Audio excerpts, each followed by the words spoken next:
तो बच्चों कैसे हैं आप सब? बहुत बहुत स्वागत है आपका आज की इस वीडियो में। आज का ये वीडियो क्लास 11th के बच्चों के लिए बहुत ज़्यादा खास होने वाली है, क्योंकि इस वीडियो में हम लोग देखने वाले हैं बच्चों क्लास 11th का जो आपका हिंदी इलेक्टिव का सब्जेक्ट है, जिसे आप हिंदी ऐच्छिक विषय भी कहते हैं। इसका जो आपका फाइनल एग्ज़ाम होने वाला है, अगर मैं मॉर्निंग शिफ्ट के बच्चों की बात करूँ तो उनका एग्ज़ाम होगा 17 फरवरी को। ठीक है, मॉर्निंग शिफ्ट का। और इवनिंग शिफ्ट के बच्चों की अगर बात करूँ तो इनका 18 फरवरी को एग्ज़ाम होगा। ठीक है, 18 फरवरी को इवनिंग शिफ्ट के बच्चों का एग्ज़ाम होगा। तो चाहे आप मॉर्निंग शिफ्ट के बच्चे हैं या फिर इवनिंग शिफ्ट के बच्चे हैं, दोनों ही शिफ्ट के बच्चों को ये वाला सैंपल पेपर बहुत ज़्यादा हेल्प करने वाला है। ठीक है, यहाँ पर हम लोग हिंदी का तीसरा सैंपल पेपर सॉल्व करेंगे इस वीडियो के अंदर, जो कि आप सभी बच्चों के एग्ज़ाम के लिए बहुत ज़्यादा इंपॉर्टेंट होने वाला है, क्योंकि लिटरली बता रहा हूँ, जो क्वेश्चन हम लोग डिस्कस करेंगे ना इस सैंपल पेपर के अंदर, इसी में से आप देख लीजिएगा मोस्ट ऑफ द क्वेश्चंस आपके पेपर में डिट्टो रिपीट होकर के आ जाएंगे, एकदम सेम टू सेम छप करके आ जाएंगे। तो चाहे आप मॉर्निंग शिफ्ट के बच्चे हों या इवनिंग शिफ्ट के बच्चे हों, अपना एग्जाम मॉर्निंग में देने जा रहे हो या इवनिंग में देने जा रहे हो हिंदी सब्जेक्ट का, इस सैंपल पेपर की वीडियो को पूरा जरूर देख करके जाइएगा, क्योंकि इस बार ना पेपर का जो पैटर्न है बच्चों हिंदी का, वो थोड़ा सा चेंज हुआ है। तो जो नया वाला पेपर का पैटर्न आया हुआ है, मैं आपको उसके अकॉर्डिंग ये सैंपल पेपर करवाने वाला हूँ। ठीक है, और इस सैंपल पेपर के अंदर वही क्वेश्चन मैंने लिया है जो पिछले 10 साल के अंदर बार बार रिपीट होकर के आए हुए हैं। तो इसी कारण से ये सैंपल पेपर आपके लिए और भी ज़्यादा इंपॉर्टेंट हो जाता है। और अगर आप चाहते हैं कि इसी तरह से वीडियोस मैं आपके लिए लेकर के आता रहूं, तो इस वीडियो पर एक लाइक का टारगेट देता हूं, वो कंप्लीट करवा दीजिएगा।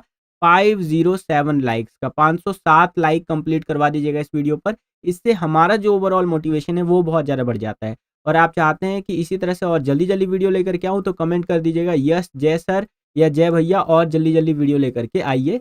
और चलिए फाइनली हम अपने वीडियो को शुरू करते हैं, और ये जो तीसरा सैंपल पेपर है हिंदी का, इसको सॉल्व करते हैं बच्चों। बच्चों, हम लोग आ गए हैं खंड क के अंदर, जो अपठित बोध वाला रहेगा। और यहाँ पर पहला क्वेश्चन देखिए क्या कह रहा है कि निम्नलिखित गद्यांश को ध्यानपूर्वक पढ़कर पूछे गए प्रश्न के उत्तर दीजिए। ठीक है, या लिखिए।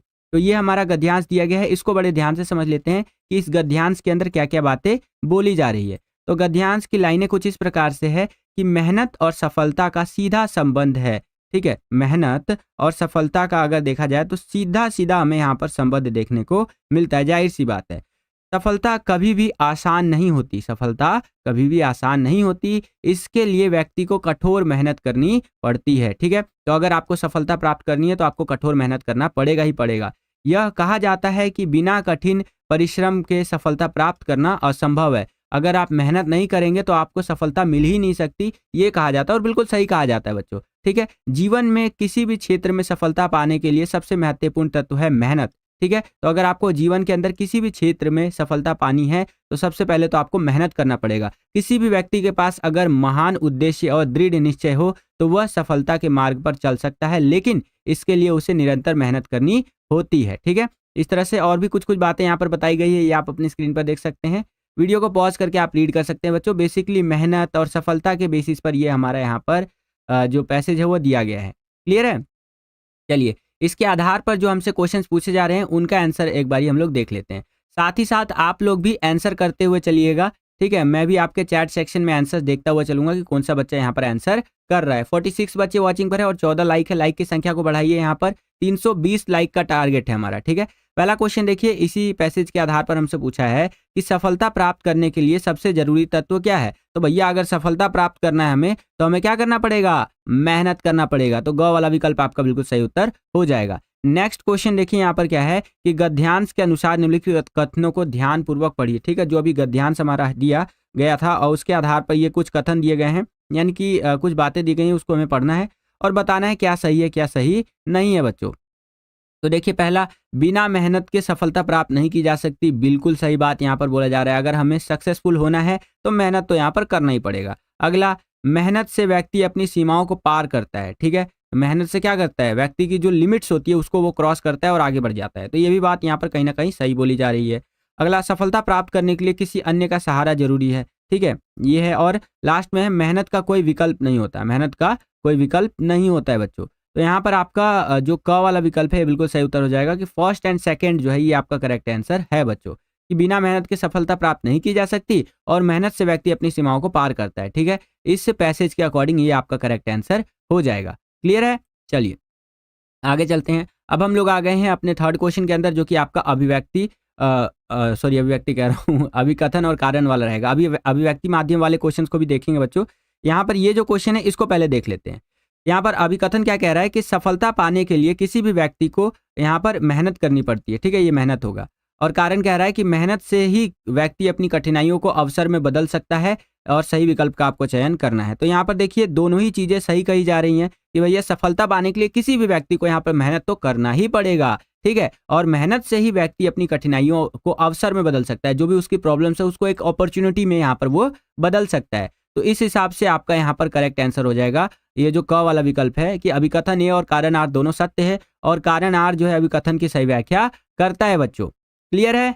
चलिए, ऑलमोस्ट यहाँ पर 70 बच्चे वॉचिंग पर है और लाइक की संख्या है केवल और केवल 22। ठीक है, तो लाइक की संख्या को बढ़ाइए बच्चों। हमारा यहाँ पर आज का ये लाइक का टारगेट है, ये लाइव क्लास एंड होने से पहले 320 लाइक्स का। जी हाँ बच्चों, 320 लाइक्स का टारगेट है, तो इसको कंप्लीट करवा दीजिए। इससे हमारा जो मोटिवेशन है ये बहुत ज़्यादा बढ़ता है बच्चों इसी तरह की वीडियोस को बनाने के लिए। ठीक है, चलिए अगला क्वेश्चन देखिए, सफलता के बिना मेहनत का क्या महत्व है? तो आंसर इस तरह से लिखेंगे, गद्यांश में बताया गया है कि मेहनत के बिना सफलता का कोई मूल्य नहीं होता और केवल मेहनत से ही किसी भी उद्देश्य को प्राप्त किया जा सकता है। अगर आप बिना मेहनत किए सोच रहे हैं कि भैया हमें सफलता मिल जाएगी, तो ये संभव नहीं है बच्चों। ठीक है, तो ये इस तरह से आप आंसर लिख सकते हैं। और एक साथ सारे बच्चे चैट सेक्शन में फायर वाले मुझे लगाएंगे, लगाइए, जिससे मुझे पता चल सके कि आपका मोटिवेशन का लेवल अभी भी बरकरार है बच्चों। ठीक है, चलिए आगे चलते हैं और अगले प्रश्न को देखते हैं यहाँ पर हमसे क्या पूछा जा रहा है।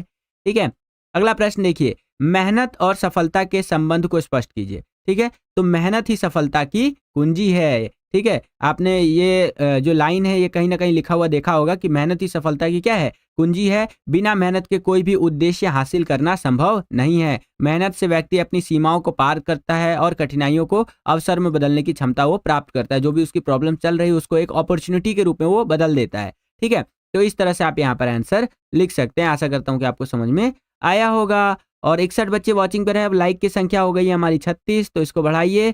320 लाइक्स का हमारा टारगेट है। सौरभ कुमार खेलेगा फ्री फायर चलिए, फ्री फायर आप बाद में खेलिएगा, पहले पढ़ लेते हैं हम लोग बच्चों। आगे चलते हैं।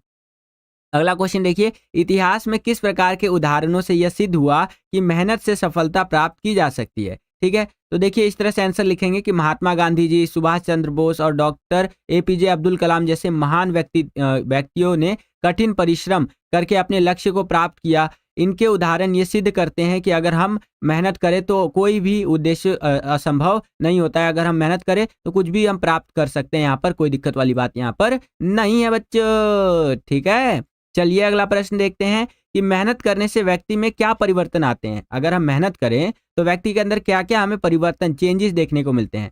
तो आंसर इस तरह से लिखेंगे, मेहनत करने से व्यक्ति में आत्मविश्वास, संघर्ष करने की शक्ति और सीमाओं को पार करने की क्षमता आती है। मेहनत से व्यक्ति अपनी मंजिल तक पहुंच सकता है, चाहे रास्ता कितना भी कठिन ना हो। ठीक है, तो अगर हम मेहनत करते हैं तो कोई भी यहाँ पर जो प्रॉब्लम है उसको हम फेस कर सकते हैं। बड़ी से बड़ी समस्याओं का यहाँ पर हम समाधान कर सकते हैं बच्चों। ठीक है, तो इस प्रकार से आप लिख सकते हैं बच्चों। आगे चलते हैं।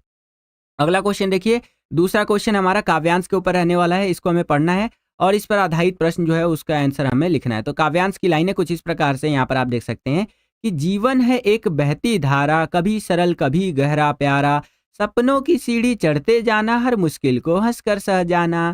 सूरज उगता अंधियारों को हराने, सिखाता हमें नए दिन को अपनाने, संघर्षों से मत घबराना कभी, आगे बढ़ने की राह बनती यही, हर आंसू छुपाए खुशी की बात, हर दुख देता जीवन की सौगात, सुख दुख है चक्र निरंतर चलते, जो सीख ले वही आगे बढ़ते, जीवन का जैसे कि मर्म जो समझ ले, हर मुश्किल उसे राह दिखा दे, हर घड़ी से सीखो कुछ नया, यही है जीवन का सच्चा दिशा। ठीक है, तो इस तरह से करके आपका ये दिया गया है। अब इसके आधार पर जो हमसे प्रश्न पूछे जा रहे हैं बच्चों, इनको हम लोग थोड़ा सा देख लेते हैं। तो यहाँ पर पहला क्वेश्चन पूछा जा रहा है कि सूरज उगता अंधियारों को हराने का क्या तात्पर्य है? तो इसका आंसर होगा कि हर कठिनाई के बाद नया सवेरा आता है। ठीक है, आपके लाइफ में कोई भी प्रॉब्लम आता होगा तो उसके बाद आप देखते होंगे कि उसके बाद आपका यहाँ पर लाइफ में थोड़ा सा इंप्रूवमेंट भी आता है, अच्छे दिन भी आते हैं। वो होता है ना कि अगर लाइफ में बुरे दिन आ रहे हैं तो अच्छे दिन भी आएंगे। क्लियर है बच्चों? वीडियो में आगे बढ़ने से पहले एक इंपॉर्टेंट इन्फॉर्मेशन है बच्चों, तो बड़े ध्यान से समझिएगा।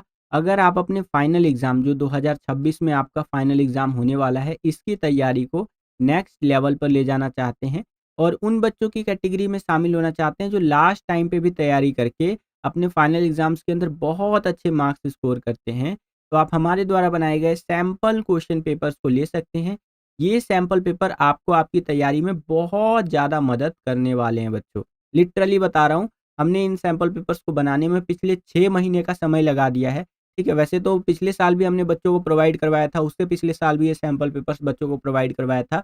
बट जो नया पेपर का पैटर्न आया हुआ है, उसके अकॉर्डिंग हमें इसे रीडिज़ाइन करने में 6 महीने का समय लग गया और हमने हर एक सब्जेक्ट के 10-10 सैंपल पेपर बना कर के रेडी कर दिए हैं विद सॉल्यूशन के साथ, ठीक है? और कई आंसर्स तो ऐसे हैं सैंपल पेपर्स के अंदर जिसको मुँह से बोल-बोल करके मैंने टाइप किया है, जिससे कि आप आसानी से उन सैंपल पेपर्स को समझ सकें, क्वेश्चंस को समझ सकें और एग्ज़ाम की तैयारी को और बेहतर बना सकें बच्चों, ठीक है? और देखिए मैं आपको ना 2000% की श्योरिटी के साथ कहना चाहूँगा बच्चों, आप ज़रूर इन सैंपल पेपर्स को लीजिए क्योंकि इसके अंदर ऐसे-ऐसे क्वेश्चंस हैं, जिसके एग्ज़ाम में आने की संभावना बहुत ज़्यादा है। इससे बाहर तो क्या ही आ जाएगा, यही सेम टू सेम रिपीट होकर के आपके एग्ज़ाम में आ जाएगा, ये मान करके चलिए बच्चों, ठीक है?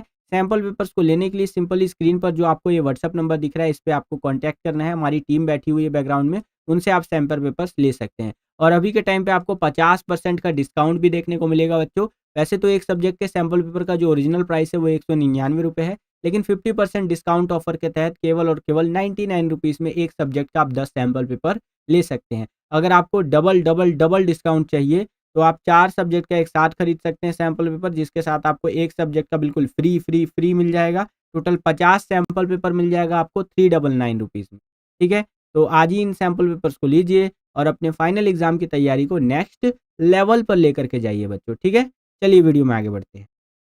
ओके, तो ये वाला क्वेश्चन हो गया था हमारा। अगला क्वेश्चन देखिए यहाँ पर सेकंड क्वेश्चन क्या कह रहा है कि पद्यांश के अनुसार निम्नलिखित कथनों को ध्यानपूर्वक पढ़िए। तो जो अभी हमने पद्यांश देखा, इसके आधार पर ये कथन दिए गए हैं, इसको हमें देखना है। क्या कह रहा है कि जीवन में सुख-दुःख का आना-जाना लगा रहता है। लाइफ में आप देखेंगे तो सुख और दुःख तो आता ही जाता रहता है, ठीक है? बिल्कुल सही बात यहाँ पर कह रहा है। अगला, हर संघर्ष एक नई सीख लेकर आता है। हर संघर्ष से हम कहीं न कहीं एक नई सीख प्राप्त करते हैं। तो ये बात भी बिल्कुल यहाँ पर सही कह रहा है। नेक्स्ट, जीवन की राह हमेशा सरल और आसान होती है, ठीक है? जीवन की राह हमेशा सरल और आसान होती है। और अगला कह रहा है कि हर आंसू में छिपी होती है खुशी की बात।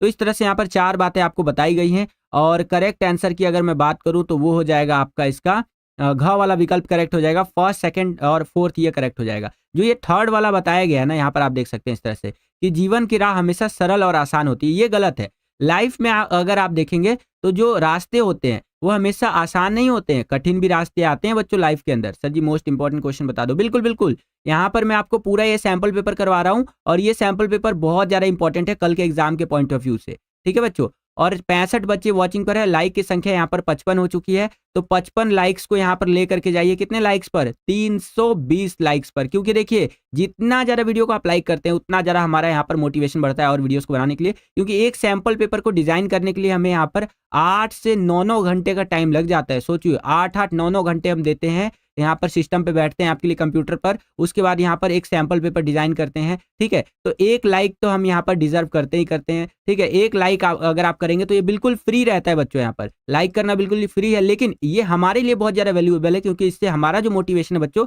ये बहुत ज़्यादा बढ़ जाता है, ठीक है? चलिए तीसरा क्वेश्चन देखिए, ये अभिकथन और कारण वाला है। यहाँ पर अभिकथन क्या कह रहा है कि सुख दुख का चक्र जीवन का अभिन्न हिस्सा है या अंग कह लीजिए है, ठीक है? कि लाइफ में सुख और दुख तो चलता ही रहता है, ठीक है? अगला कारण देखिए क्या कह रहा है कि कविता में बताया गया है कि हर अनुभव से हमें कुछ नया सीखने को मिलता है, ठीक है? हर अनुभव से, हर एक्सपीरियंस से हम कुछ ना कुछ नया सीखते हैं। बिल्कुल सही बात यहाँ पर बोली जा रही है। तो अब देखिए यहाँ पर क्या करना है, हमें सही विकल्प का चयन करना है, ठीक है? तो सही विकल्प की अगर हम बात करें तो क वाला विकल्प आपका बिल्कुल सही हो जाएगा कि अभिकथन ए और कारण आर दोनों सत्य है और कारण जो है अभिकथन की सही व्याख्या करता है। क्लियर है बच्चों? आगे चलते हैं। अगला क्वेश्चन देखिए यहाँ पर क्या है कि हर आंसू छुपाए खुशी की बात का क्या अर्थ है? तो इसका अर्थ है बच्चों कि हर दुख के पीछे कोई ना कोई सकारात्मक सीख छुपी हुई होती है। हर प्रॉब्लम जो हर दिक्कत आएगी आपकी लाइफ में तो उसके पीछे कोई ना कोई पॉजिटिविटी जरूर होगा बच्चों, ये याद रखिएगा, ठीक है? अगला क्वेश्चन कि संघर्षों से मत घबराना कभी, इसका क्या संदेश है? तो इसका ये संदेश है, यह पंक्ति हमें जीवन के संघर्षों का सामना साहस और धैर्य के साथ करने की प्रेरणा देती है। कठिनाइयाँ हमें कमज़ोर नहीं करती बल्कि हमारी क्षमताओं को बढ़ाती है। कोई भी प्रॉब्लम आती है लाइफ के अंदर तो उससे हमें डरना नहीं चाहिए, क्योंकि वो कहीं न कहीं हमें अंदर से मजबूत कर रही होती है कि उस तरह से चीज़ें हम दोबारा अगर हमारी लाइफ में आते हैं तो हम ईज़िली उसको फेस कर सकते हैं। ठीक है? और हर संघर्ष हमें आगे बढ़ने का नया रास्ता दिखाता है और सफलता की ओर ले जाता है। हर संघर्ष से हम कहीं न कहीं आगे बढ़ते हैं और सफलता के और ज़्यादा करीब हम आते रहते हैं बच्चों। अगला क्वेश्चन कि हर घड़ी से सीखो कुछ नया कविता में किस बात की प्रेरणा देती है ये हमें? ठीक है? तो यह पंक्ति जीवन के हर पल को सीखने का अवसर मानने की प्रेरणा देती है, क्योंकि देखिए बच्चों, लाइफ इज़ वेरी शॉर्ट, है ना? जीवन बहुत ज़्यादा शॉर्ट है। अगर भारत की बात करूँ तो भारत में एवरेज लाइफ एक्सपेक्टेंसी है 70 साल के आसपास। यानी एक व्यक्ति जो पैदा हुआ है, यहाँ पर जन्म लिया है, वो अपने जन्म से 70 वर्ष तक जिएगा एवरेज। ठीक है? तो लाइफ बहुत ज़्यादा शॉर्ट है बच्चों, जीवन बहुत ज़्यादा छोटा है। तो इस छोटे से जीवन में हमें हर पल से कुछ ना कुछ सीखना चाहिए और इसको अवसर मानने की प्रेरणा देती है ये हमें। ठीक है? यानी कि अगर हम सीखते रहते हैं तो कहीं न कहीं ये हमें अपॉर्च्युनिटी की तरह लगता है कि हाँ, लाइफ में यहाँ पर अपॉर्च्युनिटी हमें मिलती रहती है। आगे हमें अपने अनुभवों, सफलताओं और असफलताओं से नए विचारों और दृष्टिकोण अपनाने चाहिए। ठीक है? जो भी हमें एक्सपीरियंस होता है, जो भी चीज़ हम देखते हैं अपने आस-पास, जो भी हम यहाँ पर फेलियर, सक्सेसफुल, ये सारी चीज़ें अगर हम लाइफ में प्राप्त करते हैं तो हमें उससे नया कुछ सीखना चाहिए और अपनी लाइफ में इम्प्लीमेंट करना चाहिए। यही हमारी प्रगति और आत्म विकास का आधार बनता है। ठीक है? इसी से ही हम यहाँ पर प्रगति कर सकते हैं। दुनिया के जो बड़े-बड़े व्यक्ति हैं, महान व्यक्ति, इलोन मस्क, ठीक है, जेफ बेज़ोस, इस तरह से यहाँ पर अंबानी जी, अडानी जी, तो ये सब कैसे सक्सेसफुल हुए हैं? ऐसे ही तो सक्सेसफुल हुए हैं। अपनी लाइफ में इन्होंने फेलियर्स देखे हैं, उसके बाद ये लोग यहाँ पर आगे बढ़े हैं, उससे सीख करके। क्लियर है बच्चों? अब हम लोग आ गए हैं खंड ख के अंदर, जिसके अंदर हमसे अभिव्यक्ति और माध्यम, जो हमारी पुस्तक है थर्ड वाली, उसके आधार पर प्रश्न पूछे जाएँगे बच्चों। क्लियर है? तो चलिए इसको भी देख लेते हैं। सर क्लास 12 की जियोग्राफी बता दीजिए। बिल्कुल, बिल्कुल, क्लास 12 की जियोग्राफी भी हम उसका भी सैंपल पेपर करवा देंगे। अभी 11th के बच्चों का कल और परसों हिंदी का एग्ज़ाम है तो उसकी तैयारी हम करवा रहे हैं। डोंट वरी, जियोग्राफी का पेपर आपका 24 फरवरी को है तो उसके लिए भी आ जाएगा। ख़ैर ऑलमोस्ट 100 बच्चे वॉचिंग पर है और लाइक की संख्या है केवल 70, तो लाइक की संख्या बढ़ाइए। इसको हमें कहाँ तक ले जाना है? 320 लाइक्स तक ले जाना है लाइव के एंड होने से पहले, जिससे हमारा क्या हो सके? मोटिवेशन बहुत ज़्यादा बढ़ सके बच्चों। चलिए, यहाँ पर थर्ड क्वेश्चन देखिए, जो अभिव्यक्ति माध्यम के आधार पर रहेगा कि पटकथा से क्या अभिप्राय है? तो मैंने आपको बताया है पटकथा के बारे में, ध्यान से समझिए। देखिए, पटकथा शब्द जो 2 शब्दों से मिलकर बना है। पट यानी कि पर्दा और कथा का अर्थ है कहानी, अर्थात ऐसी कहानी से जो कि पर्दे पर दिखाई और दृश्य यहाँ पर हमें देखने को मिलता है बच्चों। ठीक है? अब पटकथा में क्या-क्या हमें देखने को मिलता है? तो पटकथा में आप देखेंगे, एक सेकंड, हाँ, तो अर्थात कहानी टेलीविज़न अथवा सिनेमा में दिखाई जाने के लिए लिखी जाने वाली, अंग्रेजी में इसे स्क्रीन प्ले कहते हैं। ठीक है? यानी कि ऐसी कहानी, ऐसी चीज़ें जो कि स्क्रीन पर दिखाने के लिए, पर्दे पर दिखाने के लिए लिखी जाती हैं, वो हमारा पटकथा होता है। ठीक है? मैं एक बार आपको बता भी देता हूँ।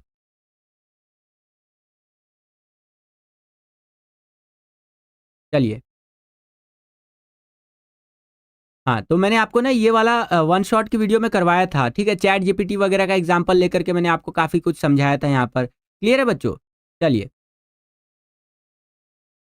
आगे चलते हैं। अगला क्वेश्चन जो हमारा है, इसको देख लेते हैं कि इंटरनेट के विकास का वर्णन कीजिए। ठीक है? तो वर्तमान समय में अगर आप देखेंगे तो इंटरनेट का अच्छा खासा हमें डेवलपमेंट देखने को मिलता है बच्चों। क्यों? क्योंकि देखिए यहाँ पर क्या बताया गया है कि इंटरनेट जनसंचार का सबसे आधुनिक और लोकप्रिय माध्यम है। आज के टाइम पे अगर मैं इंटरनेट की बात करूँ बच्चों, तो ये सबसे ज़्यादा आधुनिक और सबसे ज़्यादा लोकप्रिय माध्यमों में से एक है। ठीक है? ऐसा क्यों है बच्चों? कोई बच्चा बता सकता है?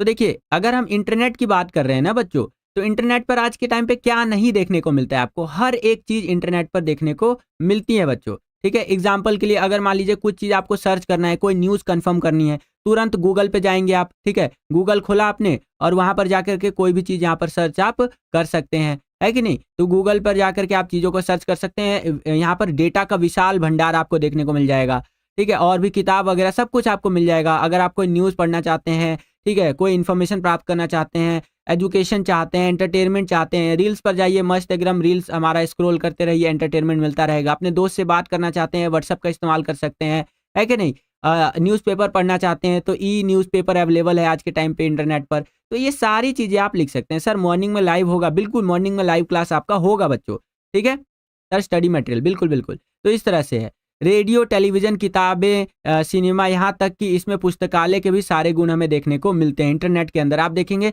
तो सारी चीज़ें हमें मिल जाती हैं बच्चों, ठीक है? यहाँ पर अगर आप देखेंगे तो इंटरनेट पर आपको सारी की सारी चीज़ें मिल जाएँगी। एक ये मोबाइल फ़ोन है जिसमें इंटरनेट का एक्सेस है। आप चाहे तो रेडियो सुन लीजिए भैया यहाँ पर, ठीक है? इस तरह से किताबों का अगर आपको अध्ययन करना है तो किताबों का अध्ययन कर सकते हैं। अगर आपको अपने दोस्त से बात करना है तो मस्त व्हाट्सएप पे बात करिए और भाई तैयारी हो गई एग्ज़ाम की, कल हिंदी का पेपर है, ऐसे यहाँ पर मैसेज करके अपने दोस्त को आप भेज सकते हैं।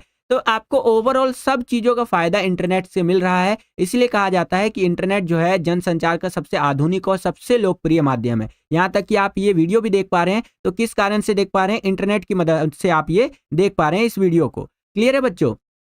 चलिए, परफेक्ट। आगे देखिए यहाँ पर क्या बताया गया है कि यह एक अंतःक्रियात्मक माध्यम है जिसमें प्रयोगकर्ता मूक दर्शक नहीं है, वह चर्चा बातचीत का एक हिस्सा होता है। इंटरनेट ने संचार की नई संभावनाएं जगा दी है, हमें विश्वग्राम का सदस्य बना दिया है। ठीक है, इंटरनेट से क्या चीज़ हमें देखने को मिली है कि वर्ल्ड में आज के टाइम पे कोई भी चीज़ हो रहा होता है तो उसके बारे में हमें तुरंत इंटरनेट के माध्यम से पता चल जाता है बच्चों। क्लियर है? आगे देखिए लेकिन इसके कुछ यहाँ पर खराब चीज़ें भी है, जैसे अश्लील पन्नों व आपराधिक गतिविधियों के कारण इसके हमें दुरुपयोग की घटनाएं भी सामने हमें देखने को मिली है बच्चों। तो ये चीज़ें भी आप यहाँ पर लिख सकते हैं। ओके बच्चों, चलिए आगे चलते हैं। अगला क्वेश्चन देखते हैं हम यहाँ पर। अगला हमारा जो ग वाला क्वेश्चन था कि एनी फ्रैंक की डायरी का नाम तथा वह किस भाषा में लिखी गई थी वो बताइए। तो देखिए एनी फ्रैंक जो थी उसकी डायरी का नाम था क्या? The diary of a young girl, और उनकी जो डायरी थी वो लिखी गई थी डच भाषा में, ठीक है? और उनका जीवन जो है एनी फ्रैंक का 1929 से 45 तक का देखने को मिला, और डायरी में वर्णन हमें जून 1942 से 1944 तक की हमें बातें यहाँ पर देखने को मिली डायरी के अंदर, जो बहुत ज़्यादा फेमस डायरी है बच्चों। ये अगेन मैं आपको बोल रहा हूँ, ये एग्जाम में आ सकता है, ठीक है? सर इंपॉर्टेंट क्वेश्चन है क्या ये इंटरनेट वाला? बिल्कुल, बिल्कुल। देखिए अभिव्यक्ति और माध्यम के बारे में अगर मैं बात करूँ तो ये सारे क्वेश्चन जो मैं आपको करवा रहा हूँ ये सारे ही इंपॉर्टेंट नहीं, मोस्ट इंपॉर्टेंट क्वेश्चंस है आपके एग्जाम के पॉइंट ऑफ व्यू से, ठीक है बच्चों? ऑलमोस्ट 85 बच्चे वॉचिंग पर है और लाइक की संख्या हो चुकी है कितनी? 92। तो ये जो लाइक की संख्या हमारी यहाँ पर 92 हो चुकी है, इसको बढ़ाइए और इसको 320 लाइक्स तक कंप्लीट करवाइए, जिससे हमारा जो मोटिवेशन है बच्चों वो बहुत ज़्यादा बढ़ सके बच्चों इसी तरह की वीडियोस को बनाने के लिए। क्लियर है बच्चों? चलिए आगे चलते हैं और अगला क्वेश्चन यहाँ पर देखते हैं बच्चों एक बारी। Perfect, perfect. अब हम लोग आ गए हैं बच्चों चौथे क्वेश्चन के अंदर, जो हमारा क्या रहने वाला है यहाँ पर। तो चौथा क्वेश्चन जो हमारा रहेगा इस तरह से है कि निम्नलिखित दिए गए 3 शीर्षकों में से किसी एक शीर्षक पर लगभग 120 शब्दों में दृश्य लेखन लिखना है आपको। दृश्य लेखन का मतलब ये होता है बच्चों कि जो देखी हुई चीजें होती है, मतलब कि जो आप अपने आसपास या इधर उधर देख करके महसूस कर सकते हैं, है ना, उसको लेकर के आपको ये दृश्य लेखन लिखना होता है। तो इसको समझ लेते हैं। देखिए 3 टॉपिक आपको दे दिया है। पहला जंगल का दृश्य, दूसरा है थिएटर का दृश्य, तीसरा है खेलकूद प्रतियोगिता का दृश्य। तो मैंने आपको जो दृश्य लेखन लिख करके दिखाया है वो ये थर्ड वाला है, खेलकूद प्रतियोगिता का दृश्य। तो दृश्य लेखन आप लिखेंगे कैसे? सबसे पहले तो आपका यहाँ पर शीर्षक यानी कि जो टॉपिक है हमारा वो आ जाएगा। तो टॉपिक क्या है? खेलकूद प्रतियोगिता का दृश्य, ठीक है? और उसके बाद यहाँ पर जो उस दृश्य लेखन से संबंधित महत्वपूर्ण जो शब्द होने वाले हैं उनको आप यहाँ लिख देंगे, जैसे खिलाड़ी, उत्साह, दर्शक, पुरस्कार, टीम वर्क, ये सब चीजें हमें गेम्स के अंदर देखने को मिलती है बच्चों। तो ये चीजें आप यहाँ पर लिख देंगे, ठीक है?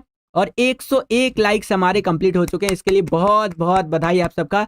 हमारा लाइक का टारगेट है 320 लाइक्स का और 101 लाइक हमारा कंप्लीट हो चुका है। मुझे पक्का भरोसा है कि ये लाइव एंड होने से पहले, ठीक है, ये सैंपल पेपर को पूरा सॉल्व करने से पहले आप लोग यहाँ पर 320 लाइक्स का हमारा जो टारगेट है इसको कंप्लीट करवा देंगे बच्चों। क्लियर है? चलिए तो यहाँ पर देखिए कैसे दृश्य लेखन लिखना है। ये हमारा टॉपिक हो गया, ये कुछ इंपॉर्टेंट वर्ड्स हो गए। अब यहाँ पर लिखना हमें शुरू कर देना है। कैसे लिखेंगे कि पिछले हफ्ते मेरे स्कूल में वार्षिक खेलकूद प्रतियोगिता का आयोजन किया गया। सुबह से ही स्कूल का मैदान खिलाड़ियों और दर्शकों की आवाज से गूंज रहा था। आपके स्कूल में भी जब स्पोर्ट्स डे मनाया जाता होगा तो आपने ये चीज नोटिस किया होगा कि पूरा एकदम ना भरा रहता है, ठीक है, और बहुत ज्यादा इंजॉयमेंट के साथ जो है सारे जो है ये करते हैं, ठीक है, इस चीज को एंजॉय करते हैं और यहाँ पर अच्छे से भागीदारी लेते हैं बच्चों। आगे देखिए बताया गया है खेलकूद प्रतियोगिता के ऊपर दृश्य लेखन में कि खेलकूद प्रतियोगिता में दौड़, लंबी कूद, क्रिकेट, बैडमिंटन और अन्य खेल शामिल थे। ठीक है, यहाँ पर बताया गया है कि जो यहाँ पर इनका खेलकूद प्रतियोगिता हुआ उसके अंदर भिन्न भिन्न प्रकार के खेल जैसे कि दौड़ हो गया, लंबी कूद हो गई, क्रिकेट हो गया, बैडमिंटन हो गया, ये सारी चीज़ें यहाँ पर शामिल थे बच्चों। क्लियर है? आगे देखिए बताया गया हर खेल के लिए अलग अलग क्षेत्र निर्धारित किए गए थे। खिलाड़ी अपनी तैयारियों में जुटे थे और दर्शकों का उत्साह बढ़ाने के लिए तालियां बज रही थी कि भैया ज़्यादा से ज़्यादा यहाँ पर जो दर्शक है वो क्या कर रहे थे, दर्शक उनको उत्साह बढ़ा रहे थे। जो ऑडियंस थे वहाँ पर वो उन सबको चेयर अप कर रहे थे कि हाँ आप कर सकते हो, इस तरह से करके, है ना। दर्शकों में छात्रों के साथ अभिभावकों की उपस्थितियों ने माहौल को और ज़्यादा रोमांचक बना दिया था। तो जो ऑडियंस वहाँ बैठी हुई थी खेल प्रतियोगिता और खेल समारोह के अंदर, तो उसमें अभिभावक भी थे, यानी मम्मी पापा वगैरह ये सब भी थे। ठीक है, जिससे कि और भी ज़्यादा वो जो यहाँ पर था वो और इंटरेस्टिंग बन गया था हमारा। ठीक है, आगे भी कुछ कुछ इस तरह से बातें लिखी गई हैं, यहाँ पर आप देख सकते हैं। और फिर आपको सबसे लास्ट में कट टू लिख देना है। ये ध्यान रखिएगा, ये जो मैंने सेकंड सैंपल पेपर आपको करवाया है ना, उसके अंदर ये थोड़ा सा एरर हो गया था मेरे से, ये चीज़ मैं आपको नहीं बता पाया था। और फर्स्ट सैंपल पेपर जो मैंने आपको करवाया था उसके अंदर तो बताया था मैंने। तो देखिए ये कट टू लिखना बहुत ज़्यादा ज़रूरी होता है। ठीक है, इसको याद रखिएगा।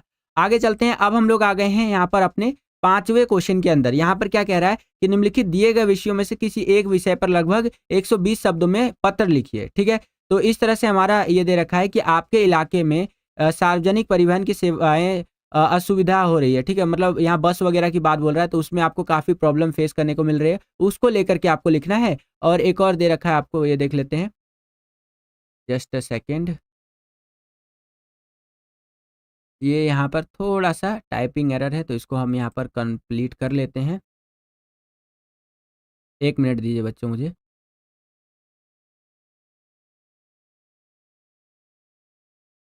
चलिए परफेक्ट। तो ये वाला जो क्वेश्चन है हमारा, ये गंदगी से रिलेटेड रहने वाला है। ठीक है, मैं आपको दिखा देता हूँ। ये पत्र लिखना है बच्चों, और पत्र लेखन का जो फॉर्मेट है वो मैं पूरा आपको समझाने वाला हूँ। कल जब आप अपना एग्जाम दे रहे होंगे तो इस फॉर्मेट को हमेशा याद रखिएगा कि इस फॉर्मेट में आपको यहाँ पर पत्र लिखना है बच्चों। ठीक है, तो ये वाला हमारा यहाँ से है, देखिए ध्यान से समझिएगा कि आपके इलाके में पानी की आपूर्ति अनियमित हो गई है। ठीक है, ये वाला है ना? हाँ, यही वाला है। तो आपके इलाके में पानी की आपूर्ति अनियमित हो गई है, जिससे लोगों को दैनिक जीवन में परेशानियों का सामना करना पड़ रहा है। पानी की घातक कमी के कारण स्वास्थ्य से संबंधित समस्याएँ भी उत्पन्न हो रही हैं। कृपया संबंधित विभाग को शिकायत पत्र लिखें। ठीक है? तो पानी की प्रॉब्लम बहुत ज़्यादा हो रही है हमारे क्षेत्र में, है ना? तो इससे रिलेटेड हमें संबंधित विभाग को क्या करना है? शिकायत पत्र लिखना है बच्चों। क्लियर है? तो इसको कैसे लिखेंगे? सबसे पहले तो आ जाएगा आपका पता, अर्थात भेजने वाले का पता। ठीक है? क्या आएगा? भेजने वाले का यहाँ पर पता। जस्ट अ सेकंड, हाँ। तो ये हो जाएगा, जैसे कि मैंने लिख दिया परीक्षा भवन क, ख, ग रोड, ठीक है? नई दिल्ली 11-23-56, इस तरह से कुछ भी आप लिख सकते हैं। तो क्योंकि हम एग्ज़ाम देने बैठे हुए हैं, तो हम अपना वहाँ पे एड्रेस तो लिखेंगे नहीं। एग्ज़ाम्पल के लिए कुछ भी आप यहाँ पर एड्रेस लिख सकते हैं। तो ये आपका पता हो गया, यानी कि सेंडर एड्रेस हो गया। अगर हम कोई कंप्लेन लिख रहे हैं इस तरह से, तो यहाँ पर सबसे पहले हमें अपना पता लिखना होगा। उसके आगे चले तो हमारा यहाँ आ जाएगा दिनांक यानी डेट। तो डेट क्या है हमारा? 20 फरवरी 2025। ठीक है, ये मैंने डेट लिख दिया। ये फॉर्मेट में आपको बताता हुआ चल रहा हूँ, साथ ही साथ मैं आपको बताता हुआ चल रहा हूँ कि ये क्वेश्चन करना कैसे है। आपको बड़े ध्यान से देखते हुए चलिएगा, जो चीज़ें भी आपको करवा रहा हूँ ये बहुत इंपॉर्टेंट है। इसके आगे चले तो प्राप्तकर्ता अर्थात मिलने वाले का पता, जिसको ये पत्र मिलेगा उसका पता हमें यहाँ पर लिखना है बच्चों। ठीक है, तो किसे ये हम भेज रहे हैं? श्रीमान नगर निगम अधिकारी करोल बाग उत्तरी दिल्ली 110085। ठीक है, तो यहाँ पर हम भेज रहे हैं, किस लिए भेज रहे हैं? तो पानी की अनियमित आपूर्ति के संबंध में शिकायत हेतु पत्र। ठीक है, कि भैया यहाँ पर पानी का सही से सप्लाई वगैरह नहीं हो रहा है, तो इसको लेकर के हम यहाँ पर शिकायत करना चाहते हैं आपको। ठीक है, तो इस तरह से आप यहाँ पर लिख सकते हैं बच्चों। क्लियर है? चलिए आगे चलते हैं। अब हमारा आ जाएगा महोदय, सविनय निवेदन है कि हमारे क्षेत्र में पानी की आपूर्ति में लगातार अनियमितता हो रही है। कई बार पानी की सप्लाई पूरी तरह से बंद हो जाती है और कभी-कभी पानी की धारा कमजोर हो जाती है। कई बार तो ये देखने को मिलता है कि पानी आता ही नहीं है, और कई बार आता है तो बहुत ज़्यादा उसका जो प्रेशर होता है वो बहुत ज़्यादा कम होता है। ठीक है, और क्या आपके यहाँ पर मोस्टली मुझे लगता है आप जो बच्चे देख रहे हैं हमारी वीडियो को वो दिल्ली से देख रहे होंगे। ठीक है, तो क्या आपके क्षेत्र में कभी पानी की समस्या हुई है? क्या पानी की सप्लाई प्रभावित हुई है? कमेंट करके बताइए, मैं चैट सेक्शन में भी देखूंगा आपका। आगे जब तक मैं पढ़ देता हूँ कि कभी-कभी या तो पूरा ही पानी नहीं आता है और कभी-कभी पानी आता भी है तो उसका जो प्रेशर होता है वो बहुत ज़्यादा कमज़ोर होता है। ठीक है, यह समस्या पिछले कुछ महीनों से लगातार बनी हुई है और नागरिकों को इससे बहुत ज़्यादा दिक्कत हो रही है। तो हमें अपनी प्रॉब्लम्स के बारे में विस्तार से बताते हुए चलना है यहाँ पर। आगे देखिए कुछ और चीज़ें लिखी गई है कि इस अनियमितता जो है इसके कारण पानी की आपूर्ति के कारण लोगों को पीने के पानी के लिए मुश्किलों का सामना करना पड़ रहा है। ठीक है, ये जो यहाँ पर दिक्कत आ रही है इससे बहुत ज़्यादा यहाँ पर लोगों को प्रॉब्लम फेस करनी पड़ रही है। ठीक है, क्योंकि भैया पानी ही नहीं आ रहा है कि नहीं? तो ये दिक्कत तो होगी ही होगी। क्लियर है बच्चों? चलिए आगे देखिए, स्वास्थ्य से संबंधित समस्याएं भी उत्पन्न हो रही है और क्योंकि गंदा पानी पीने से बीमारियां फैलने का खतरा रहता है, खासकर गर्मी के मौसम में, तो यह स्थिति और भी गंभीर हो जाती है। ठीक है, अब भैया यहाँ पर पानी नहीं आएगा तो कई बार हमें गंदा पानी भी पीना पड़ेगा और गंदा पानी अगर हम पिएंगे तो इससे स्वास्थ्य से संबंधित समस्याएं भी आ सकती है। ठीक है, तो ये चीज आप लिख सकते हैं।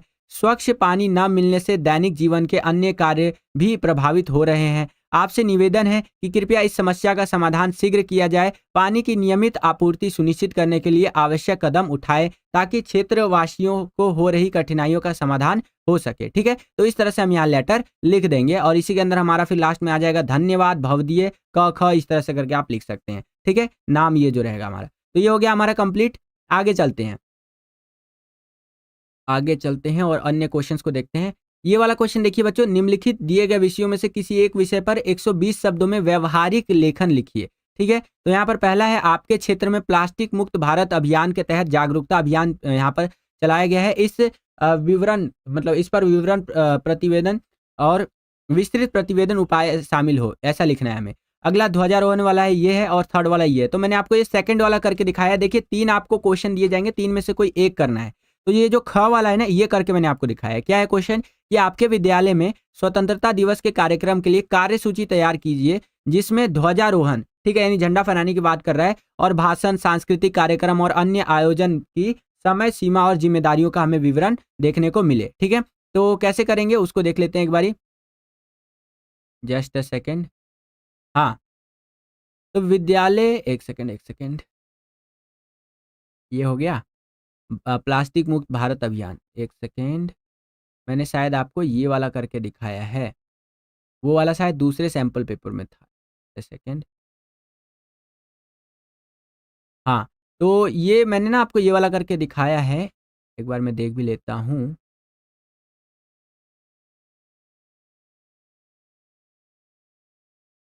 स्वस्थ जीवन शैली पर जांच समिति का प्रतिवेदन, प्लास्टिक मुक्त अभियान। ठीक है, तो ये वाला जो है ना हमारा, ये वाला प्लास्टिक मुक्त अभियान वाला, ये मैंने आपको करके दिखाया है बच्चों यहाँ पर।